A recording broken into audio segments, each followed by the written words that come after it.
কুষ্টিয়ার চরচিলমারি সীমান্ত এলাকায় কুষ্টিয়া ব্যাটালিয়ন ৪৭ বিজিবি পরিচালিত বিশেষ অভিযান অনুষ্ঠিত হয়েছে।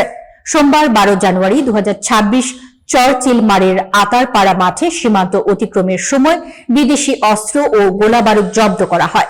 বিজিবির গোয়েন্দা সূত্রের তথ্য অনুযায়ী সীমান্ত থেকে মাত্র ১০ গজের দূরত্বে অবস্থানরত এলাকায় অবৈধ ও চোরাচালানকৃত বিদেশি অস্ত্র ঢুকছে এমন তথ্য পাওয়া যায়। এরপর কৌশলগত পরিকল্পনার মাধ্যমে আতারপাড়া মাঠে অভিযান চালিয়ে পরিত্যক্ত অবস্থায় ২টি বিদেশি পিস্তল, ৪টি ম্যাগাজিন এবং ৮টি রাউন্ড গুলি উদ্ধার করা হয়। এসব অস্ত্র কালো কস্টেপ দিয়ে মোড়ানো অবস্থায় মাটির নিচে রাখা ছিল।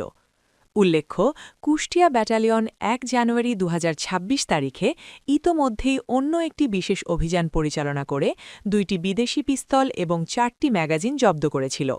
জব্দকৃত সব অবৈধ অস্ত্র, ম্যাগাজিন ও গোলাবারুদের মালিকবিহীন অবস্থায় দৌলতপুর থানায় হস্তান্তরের প্রক্রিয়া চলছে।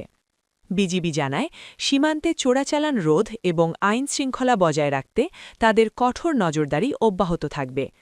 বিজিবি কর্মকর্তারা জানিয়েছেন, দেশের বিরাজমান পরিস্থিতি এবং আসন্ন ত্রয়োদশ জাতীয় সংসদ নির্বাচনের নিরাপত্তা নিশ্চিত করতে কুষ্টিয়া ব্যাটালিয়ন সীমান্তে বিশেষ টহল, অতিরিক্ত চেকপোস্ট এবং গোয়েন্দা নজরদারি জোরদার করেছে। তারা বলেন, দেশের অখণ্ডতা ও সীমান্ত নিরাপত্তা রক্ষায় এই ধরনের অভিযান অব্যাহত থাকবে। এই অভিযান দেশের সীমান্তে আইনশৃঙ্খলা রক্ষায় বিজিবির দায়িত্বশীল ভূমিকার প্রতিফলন ঘটিয়েছে।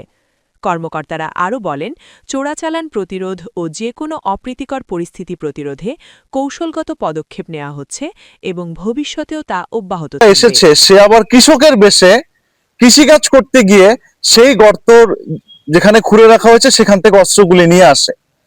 তো আমাদের গোয়েন্দা তৎপরতা বৃদ্ধির কারণে আমরা আগেই খবর পেয়ে গিয়েছি যে কোন স্থানে আনুমানিক কোন জায়গাটাতে অস্ত্রগুলি পুঁতে রাখা আছে। যার নেওয়ার কথা ছিল সে এসে নেওয়ার আগেই আমাদের অভিযান পরিচালনা করে সার্চ করার মাধ্যমে আমরা অস্ত্রগুলো উদ্ধার করতে সক্ষম হয়েছি।